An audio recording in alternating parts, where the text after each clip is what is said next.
Good evening and welcome to the Problem of Being Awake. My name's Ben and I'll be your host. Apologies if I don't look into the webcam. I've got some problems with my eyes at the moment. So um, I want to talk about religion briefly and in a more light-hearted way. So I thought I'd try and cover all three, the major religions of the world at the moment. Um, so we'll start with Judaism. Okay. Now, interestingly, if a volcanic eruption is one of the Sicilian volcanoes, had erupted at the time of the plagues of Egypt, the plagues, the insects, and then the crocodiles, and all that, they actually arrived in sequential order as how they would have arrived were they fleeing that volcano. Now, I'm not saying that means anything, but it's interesting. That is science. Um, yeah. So, okay, Moses. Adopted son of Egypt, takes on the Pharaoh, his brother, frees his people. Now, I don't think he was 18 years old by the end of that. So, I'm going to say he's 30. So he gets to the Red Sea. God, you promised me some stuff was going to happen. And just at the last minute, God opens up the Red Sea. It completely divides, opens a sea.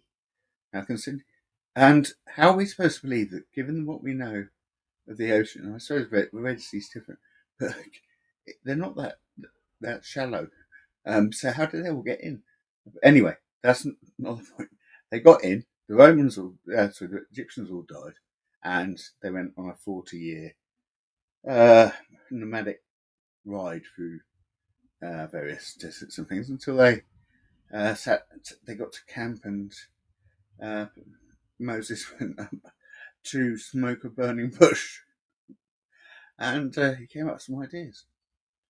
And most of them are common sense, except these three. You were created by me. You must love me. You must fear me. And you must worship me. Now, those are the three things I think most people find quite difficult to grasp. And as Christopher Hitchens says, that's compulsory love. So if you believe the dogmas, you have to be in love. You have to love someone you fear greatly, and have to worship them as well. Now, I wouldn't waste my time doing that with someone I feared. So, move on. Islam. I want to Islam because it's the next two. So are based on people who we do have a historical record of to some degree. So God visited Abraham, a merchant warlord. Why did he deserve the visit? First of all, warlord, not a good thing to be. Definitely, I don't think it was ever a good thing to be. I don't think it was ever something that's a good job. I'm applying to be an apprentice warlord. But also, I've never heard of somebody in their 90s being able to get up the stairs, let alone climb a mountain. And, obviously, that's, that's preposterous, unless he had one of the mobility scooters. Then he could have done it. Then it really, yeah. But then he got up there and, he took his son and he was about to kill his son to prove his devotion to God. Now, God stopped him. Now, why God asked him to do it in the first place is weird enough. This seems like some sort of sadomasochist trade-off between the two of them, really. But, he was prepared to kill his son. And now you want him to be the leader of your faith. So you wanted someone who was a warlord, heard a voice from God, and took his son up and was about to kill him until the voice of God told him not to. That's not a moral compass I would go by.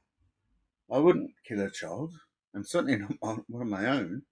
I thought full stop, I wouldn't kill a child.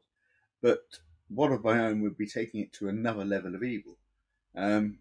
So Why would you want to give evil into the hands? God gives the only message, the last and final religion, into the hands of somebody who is inherently not good. And then we come to the next one, and this one I find fun to poke at. So here's how it started. So randomly, no one had ever heard of God at this point. This is the bit they leave out. No one had heard of God. So anyway, Joseph gets home from work one day and Mary says, "Look, I've got to say I'm pregnant." He goes, "Oh my God, we're brilliant." She says, "Yeah, thing is, it's not yours, it's God's. We didn't have sex, he's a God.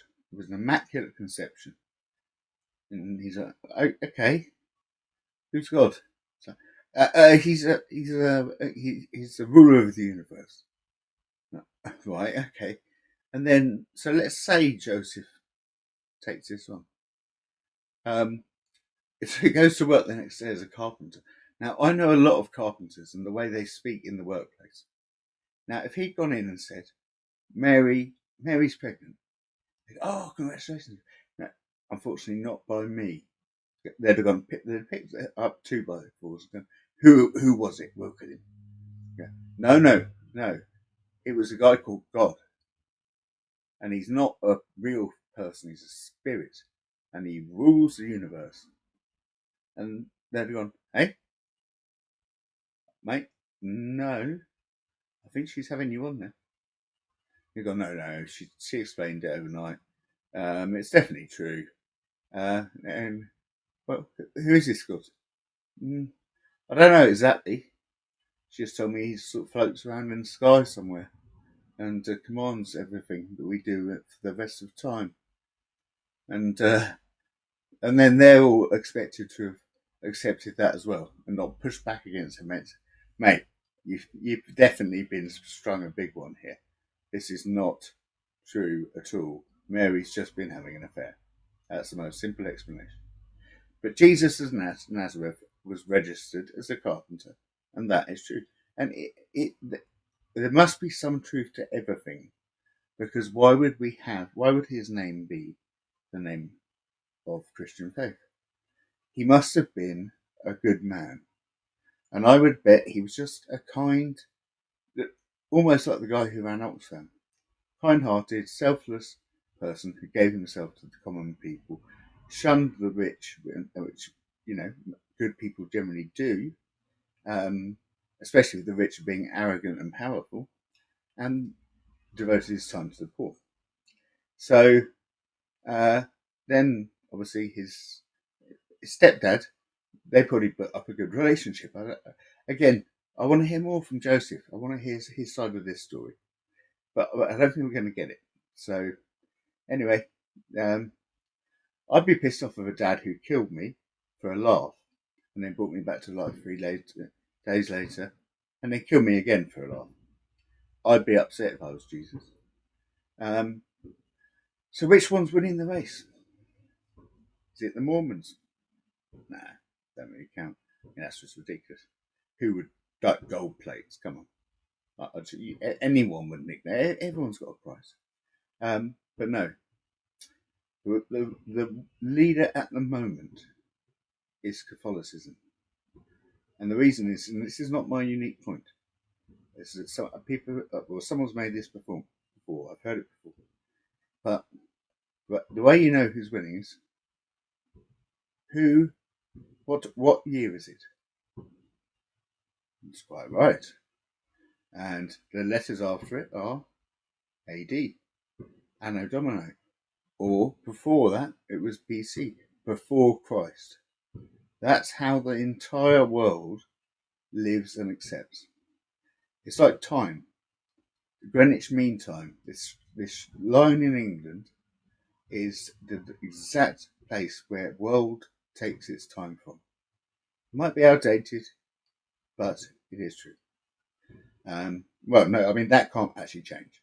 That's just geography. But I think the rest of it can be skeptically looked at.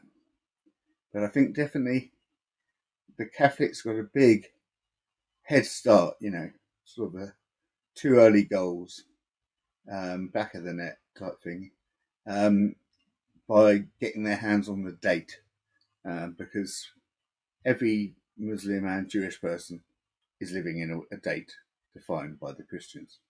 So I think they won the argument, probably because they were the most terrible, horrible people for 2 millennia. But they still win it. So let's see. Tune in. Maybe someone else will win it soon. The race is still going on. If you like this and you fancy subscribing and liking and doing that and sharing, please do. It helps. If you don't like this, you've probably already left, so that won't matter. And if you do, I've got a lot more coming, so stay tuned, have fun, and be good.